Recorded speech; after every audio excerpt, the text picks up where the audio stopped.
Welcome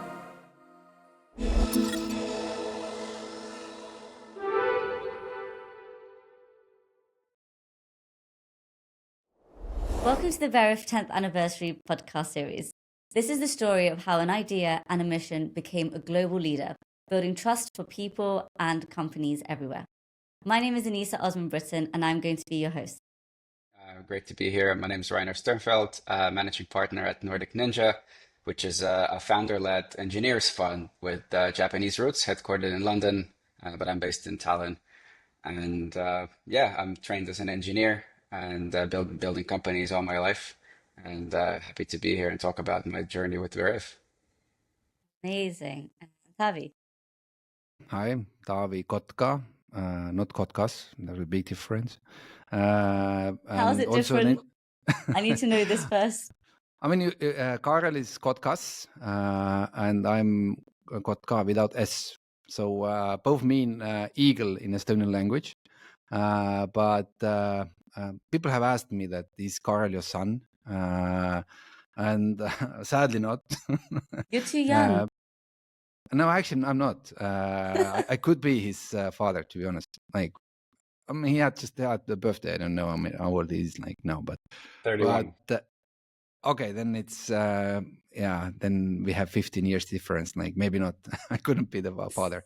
But the fun we always make is that the iPhones. You have this iPhone 6, and then you have iPhone 6s, and then you have 7 and 7s. So I'm the 6 and Karel is the 6S.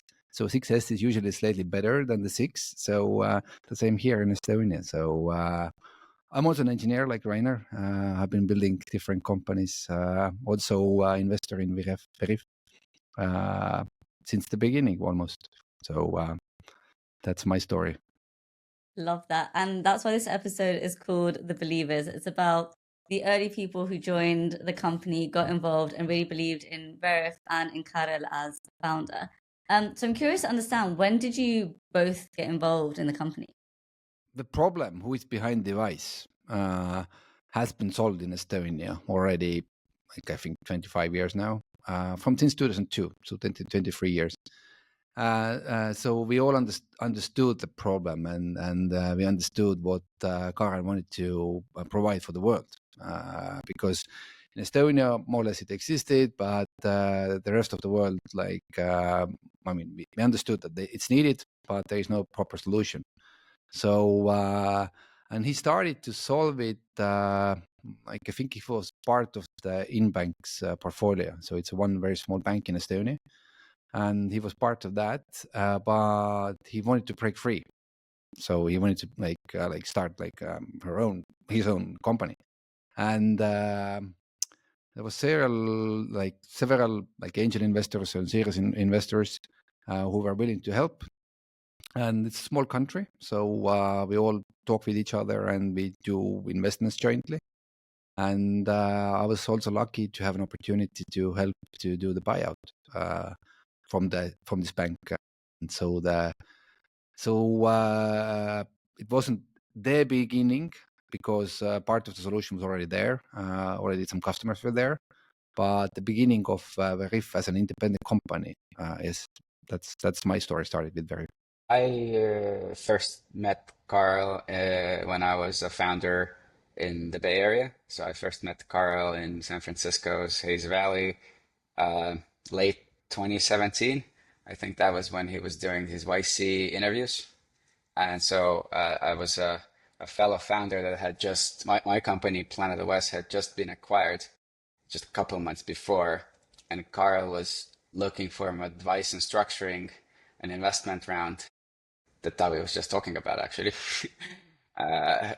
And we instantly hit it off, and we continued to meet when he was in the Bay Area and through the YC in winter 2018.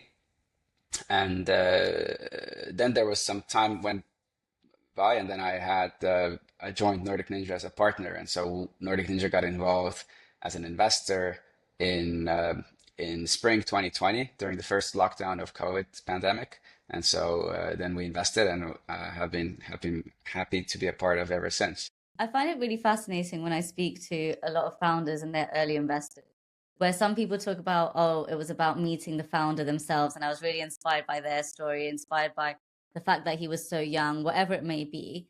And then there's the other side, which Taavi, maybe you touched on more, which is like the idea itself, like you understood the solution, you understood where it could go.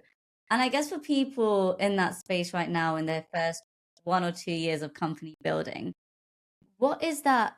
What is that moment for them? What is it that they should be doing to attract people like you, their early believers, to their story, so that in 10 years' time, that you guys will be talking about them, for example? I mean, still, you have to put something unique on the table. And also there has to be a proof of capability to execute that solution or build that company. And I think big positive thing was that it wasn't from scratch. Something already existed. And we also understood that, yes, there was a huge amount of human work still included into the process, but as engineers, we also understood that this is replaceable. We just have to improve our algorithms and step by step adding new documents, new countries, like new checks. You can fully automate it, and it was right. What was absolutely astonishing was the fact that when you speak with Carl, he's extremely humble, and I mean, he's not the, let's say, what we call like a business shark, at least like when you look at him. But when he starts to do a cap table, I mean, he has a nickname in Estonia. I don't know if it's allowed to say here in this podcast, but Please do. In Estonia, he's called actually Cap Table Carl, which means that like nobody else, like no other founder is capable to push the investors and like truly like protect the existing shareholders and option holders, etc. Like nobody's able to do it as perfect as Carl is protecting like basically his team interest. Like so he's a cap table Carl. It's a great name. I want something like that. Did it help did it help for both of you that he was an engineer, that you understood maybe the way he thought, or that he could also execute? I don't know if it's that, but most likely yes, because obviously we have invested in many great founders that are also have not been trained as engineers, but are super logical thinkers, company builders, and so I don't I don't want to put a label, but yes, there's obviously some correlation in there. So what drew me to Carl and to his story is that he was, clearly he had a very strong drive, and to me, it's always the founders come first, founders, then the market, and then the product. And so when we talk about the founders were great, and then we had the size of the market and also the timing of the market. I remember when I met Carl, he told me the genesis of Veriff and the whole thing he was going through at the time. And then this is again, I keep repeating, this is late 2017 and then early 2018. This is, I don't know if you remember, in early 2018, media revealed that Facebook had used user data that had been passed on to Cambridge Analytica without consent. It was a massive expose, and so it showed how Facebook APIs have been taken advantage, and privacy settings, all that stuff, and it ended with the Senate hearing. So this is all at the same time when Carl was going through the winter batch 2018 at YC. So timing wise, it could have not been better, because it was very clear to me that while the market is super big and there were players who could have done this by themselves, however, this Facebook debacle showed to me that an ID verification system, a trusted system, would have to come from an independent third party outside of the big tech platforms, and then it could be trusted more. So that was like, it really all clicked, and the timing and the founder and everything sort of came together, and I was super impressed with them. So that, it was a couple of years after I had joined NordicNinja, and when the opportunity arose, I was immediately jumped on it, and I think we invested and we did the deal in like 7 days. I didn't sleep for a week. So yeah.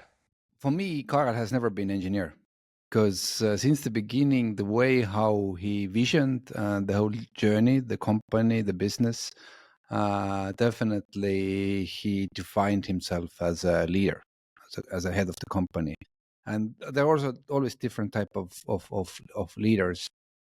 He truly understood the problem and was very visionary how to achieve that. So I think that was definitely a crucial moment for me. That okay, I mean, I can't miss this. If they allow me to invest, and I mean that's the problem always in first rounds, like to get on board, even like with small amounts of money, like still grateful. But he actually, I remember he talked with all the investors always and asking for advice. So his method was that he spent the whole evening calling to one investor, getting one advice, then calling to another investor, hearing different advice, and then third, fourth.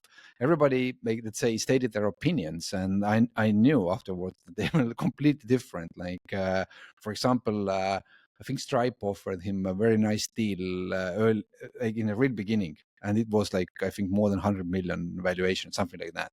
And I said, like, take it because like you were like 22 years old, like grab it, like you can build like gazillion new companies. You never get that kind of huge money just like when you started. Like, and he said no to that, and later I had to apologize because it was the right decision. But I mean, I have seen so many startups also fail. I mean, successful startups, like you look at numbers, like they have like very good offers on the table, and they say no, and then they fail and get nothing. So it was extremely brave. But his method was to call everybody, like tens of people, then analyze and then make a like solid outcome from that. So he's not the guy who just like thinks and decides. He's very analytical, and I think that was very important, like in the beginning and also now. Yeah, on that acquisition story, apparently there was only one person who told him not to take it, and we're speaking to that person in the next episode. So that will be fun. You know who it is. I mean, I said not to. No, like yeah. So true. Yeah. I did my research. Yeah, you did. Yeah. So I said sell. Yeah, I think everyone did. And I mean, at that age, it feels like good VC advice to sell. Like you say, like it's a great number. You mentioned there's something that I find is Karel's superpower, which is he finds a way of getting all these people around him to give him really solid advice, plug his skills gaps. And I'm wondering how he's used you both in the journey from the beginning till now. How has your, not just your relationship with him evolved, but your relationship with Veriff evolved over time? As an investor, I would say that our relationship started, that was between Series A and Series B. And I had sort of developed a reputation for building powerful pitch decks and delivering pitches, and you know, you're always like in the Bay Area, so that's like a second nature. And so it was like, hey, I'm building this Series B pitch deck, and we have 200 slides, and we're kind of too deep, like come help. And so I remember that was yeah, still during the COVID pandemic. And so I came to Veriff's office every evening during 1 week, and then we just, you know, banged out the whole pitch deck, messaging flow of the story, most of which is actually in use today. So, and so that was a very cool experience. And in later years, and actually in all of those years, we have also, because we are a fund with mostly Japanese capital, we've discussed Asia as a market. It's never, so far, it's not been a priority for Veriff, but we have been socializing the idea in Japan, particularly for years now. It's been now 5 years.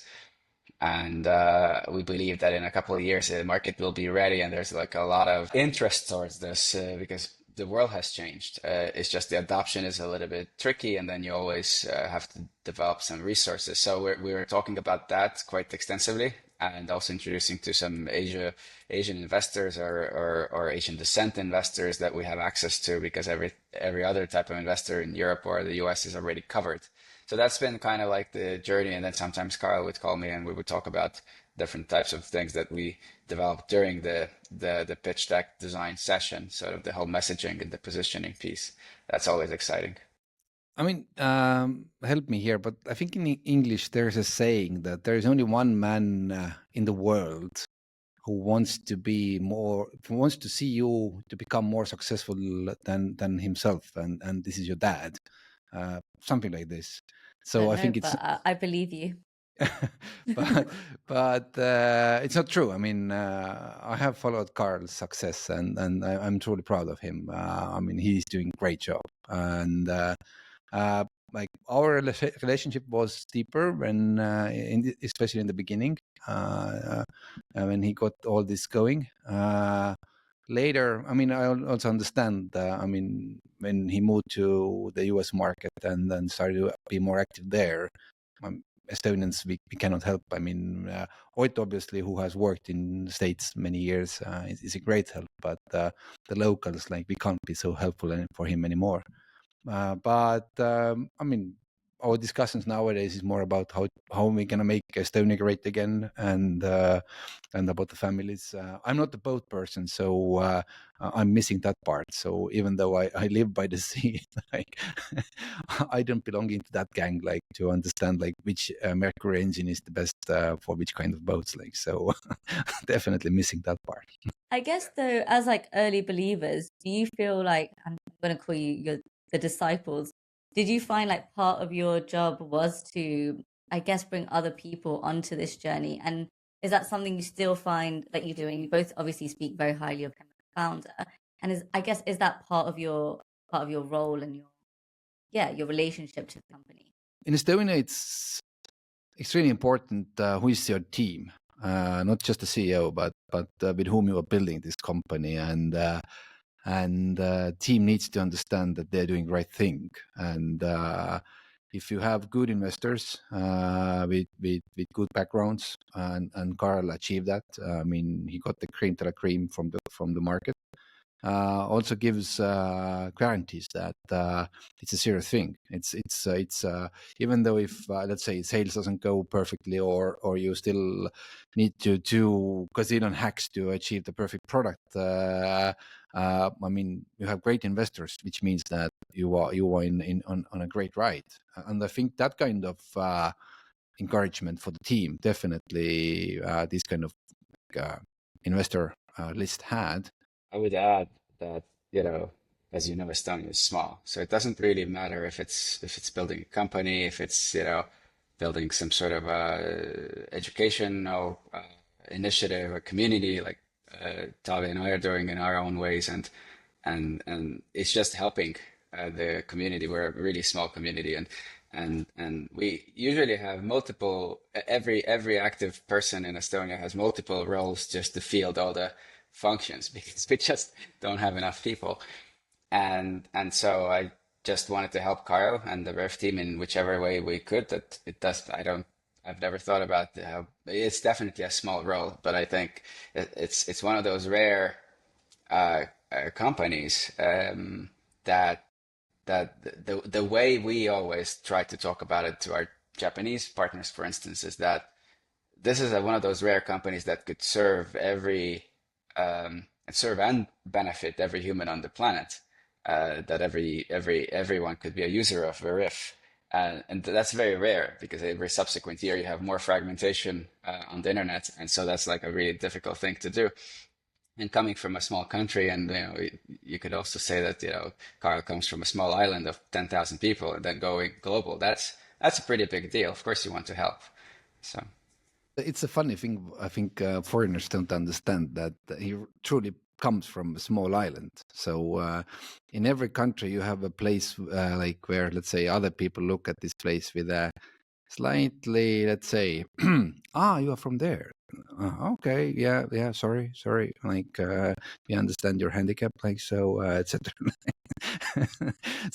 Sorry, I don't want to say anything bad about Hima people, but it's a local joke here. Someone said that there's more cows than there are people on the island, which I thought was quite or a good... sheeps.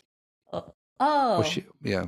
sheep, like, yeah. Maybe it was sheep, but yeah. He did speak about the island, the second biggest island in Estonia. I mean, he has to be proud of something. So at this second big island, like, It's actually beautiful. I've been. It's stunning.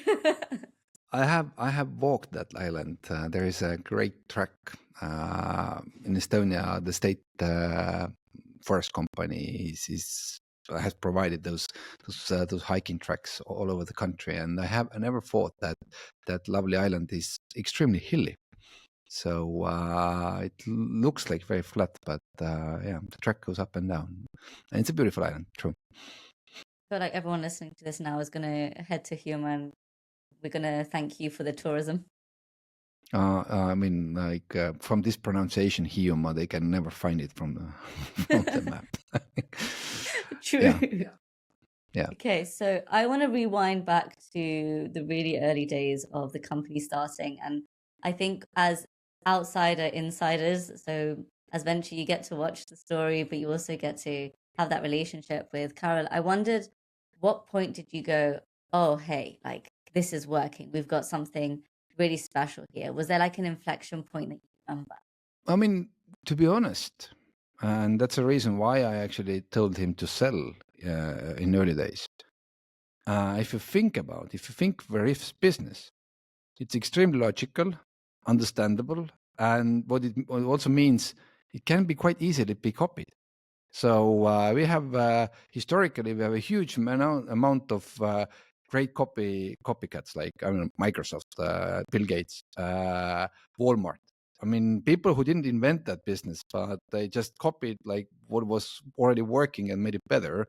So my first reaction was that the problem, we have to solve the question, who is behind the device? And let's say in 2009 already in Estonia, we estimated that by this year already, every person will log into internet to use, even if you use it for browsing. Like you have to log in because like there is no other way how to be sure, like or like how to provide like properly services to you.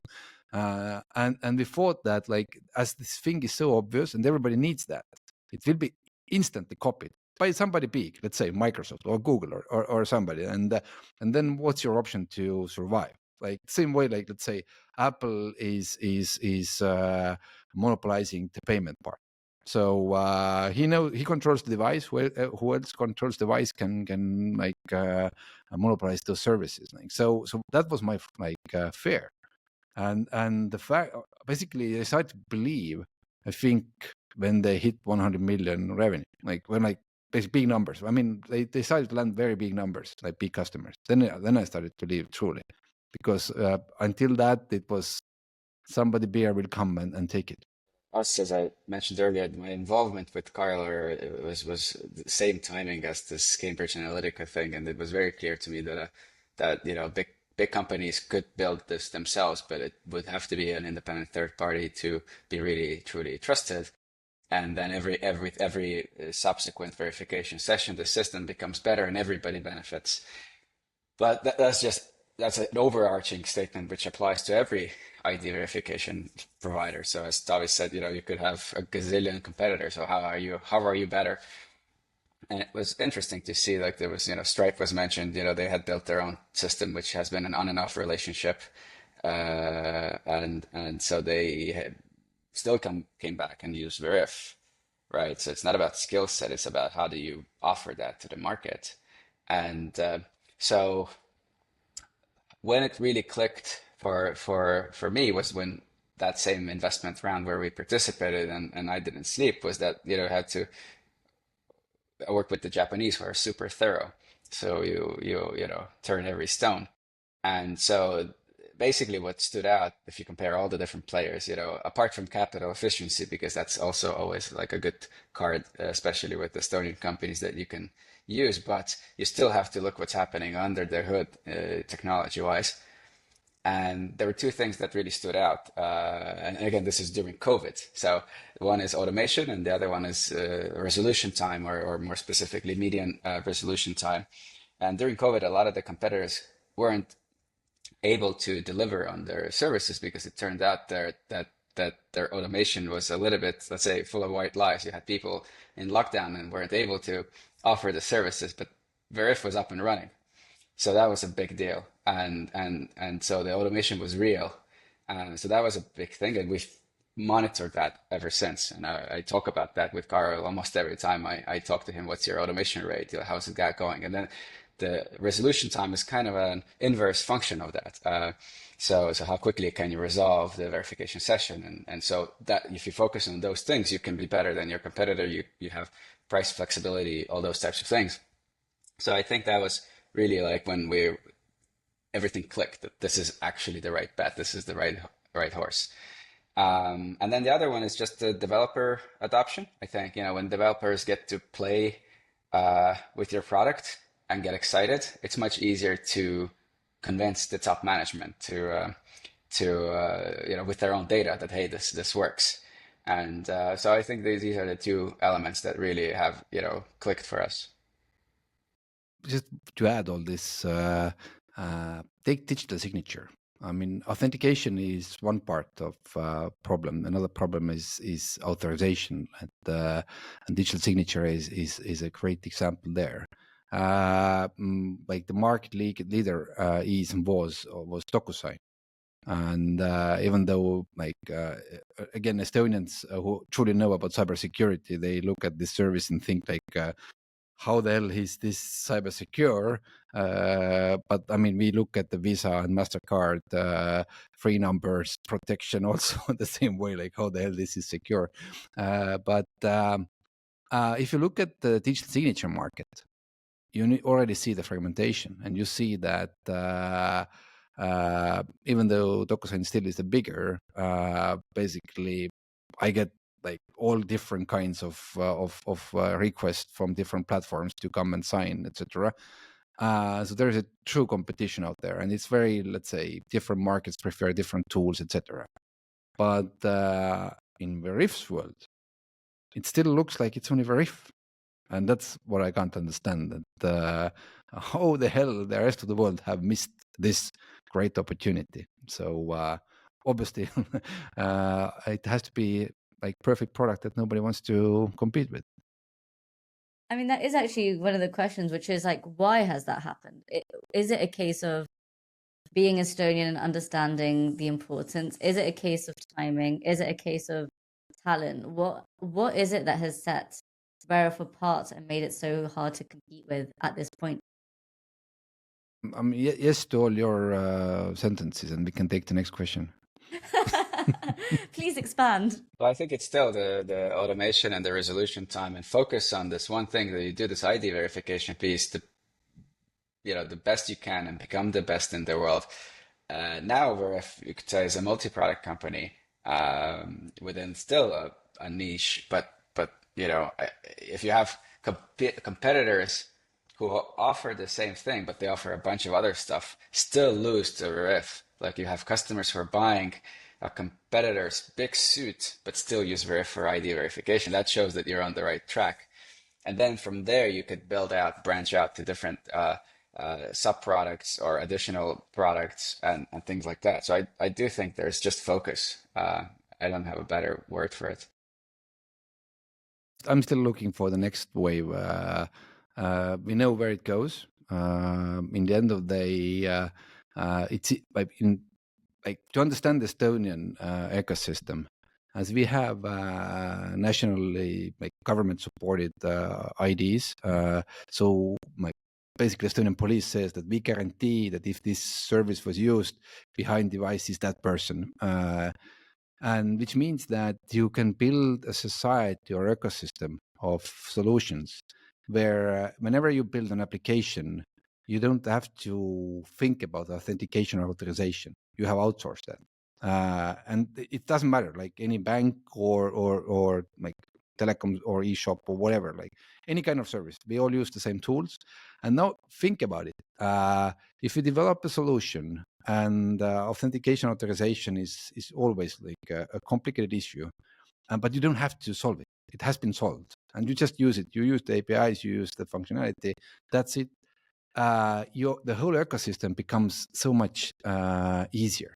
And now imagine that if I could replace all the Visa applications, or let's say whatever, like let's say traveling I need to do, or let's say hotel check-ins, whatever. I'm just using my Veriff's passport, and whoever has built an application that hotel or country uses, it's just like, I mean, like in Estonia, in a small scale, like we have seen that it's working.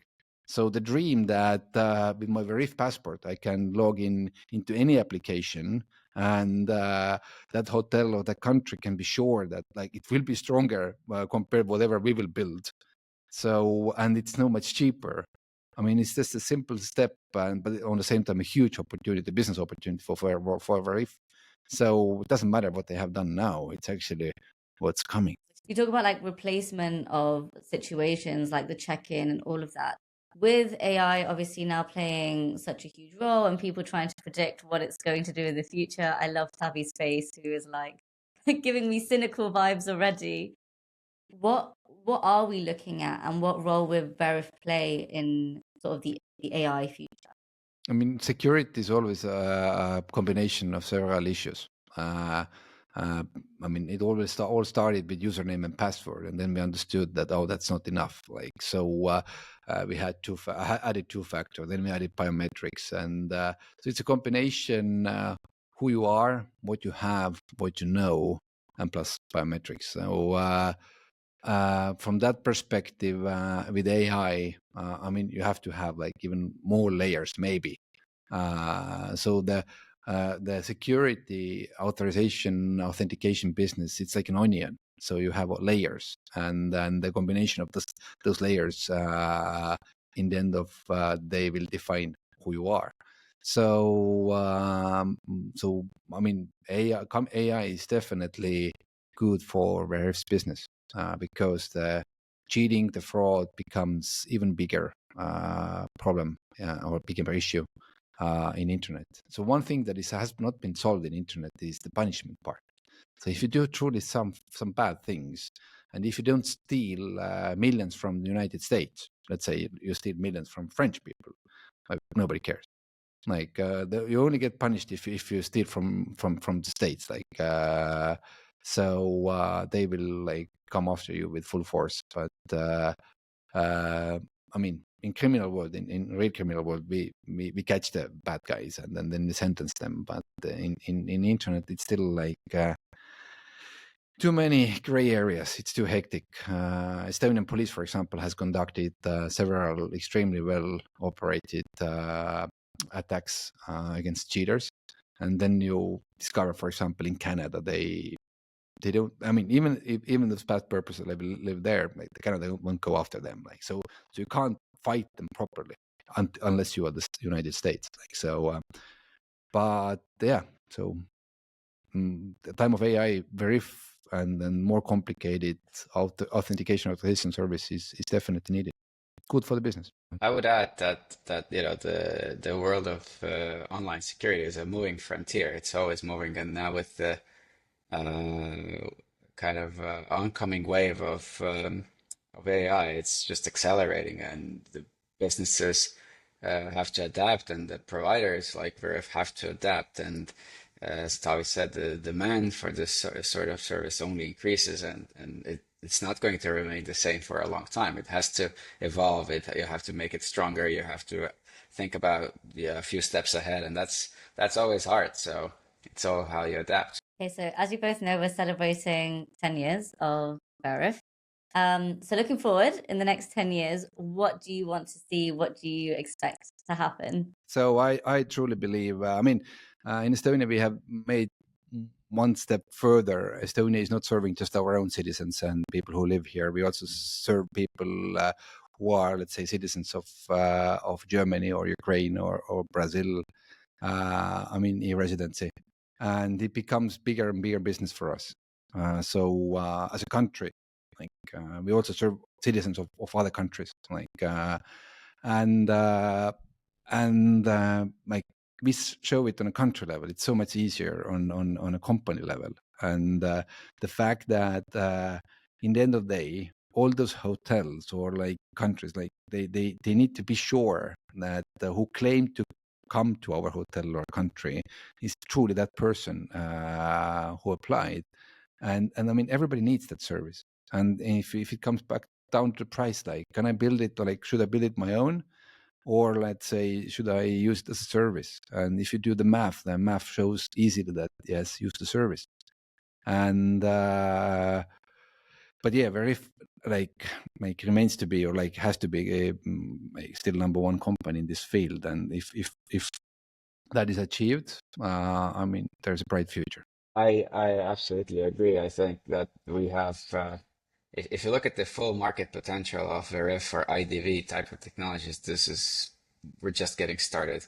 And regardless if Veriff is going to be a private company or a public company in 10 years' time, or part of another company in 10 years' time, it's very clear that there's so much untapped potential. And you basically, I think that there's going to be a full spectrum of Veriff products, building trust online and beyond IDV, like this whole digital passport product. And so it just depends which form it will take. But this is, the current revenues or the market share, it's really small compared to what is out there. If you are Veriff, if you're working in Veriff, congratulations, good place to be. And let's build even bigger Veriff, let's say bigger future where we are at the moment. So the goal is clear. Just do it.